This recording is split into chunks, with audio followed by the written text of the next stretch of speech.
ମହାନ ଆମର ଗୌରବ ହେଉଅଛି ମାନେ ମାଲକାନଗିରି ଯେନ୍ ଟିମ୍ ମାଲକାନଗିରିର ଡ୍ୟାମ୍ ବୁଲିବା ନିମନ୍ତେ ଆସିଅଛୁ। ଏହା ପରମେଶ୍ୱରଙ୍କର ଅନୁଗ୍ରହ ଅଟେ।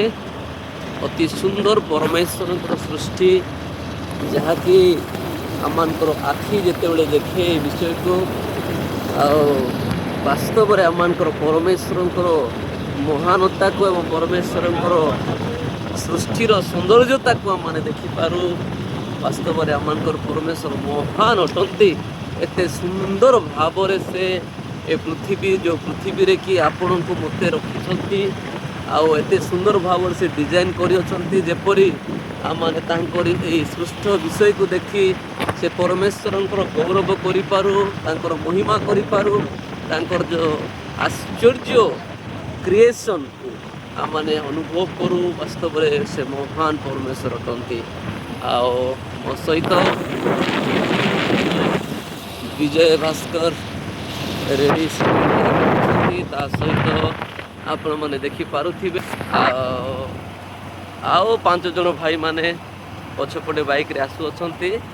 ଆମମାନେ ପ୍ରାୟ 7 ଜଣ 3ଟି ବାଇକ୍ ଧରି ଆମମାନେ ପରମେଶ୍ୱରଙ୍କର ସୃଷ୍ଟିକୁ ପରିଦର୍ଶନ କରିବା ପାଇଁ ବାହାରି ଅଛୁ। ଏଇ ଦେଖନ୍ତୁ କି ପ୍ରକାର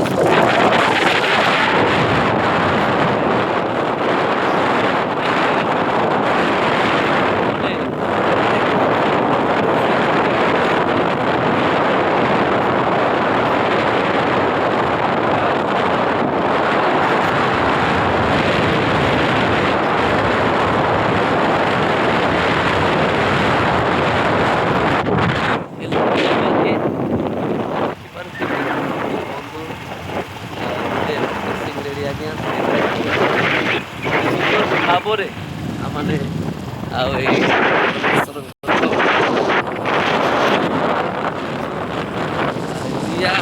ଗୌରବ କରନ୍ତୁ। ଆଗକୁ ଆମମାନେ ଯାଉଛୁ।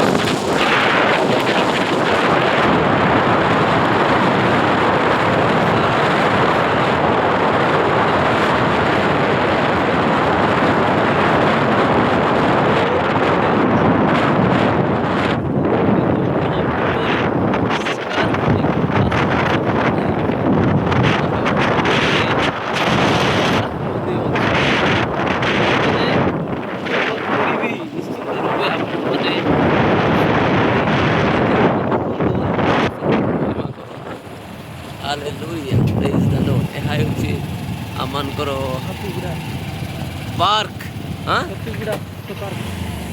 Satiguda eco park. Satiguda eco park, ଯେଉଁ ଜାଗାରେ କି ଆପଣ ସବୁ ପ୍ରକାର ଫ୍ୟାସିଲିଟି ପାଇପାରିବେ। ବସିବା ପାଇଁ ପାର୍କିଂ ଜୋନ୍ ଅଛି।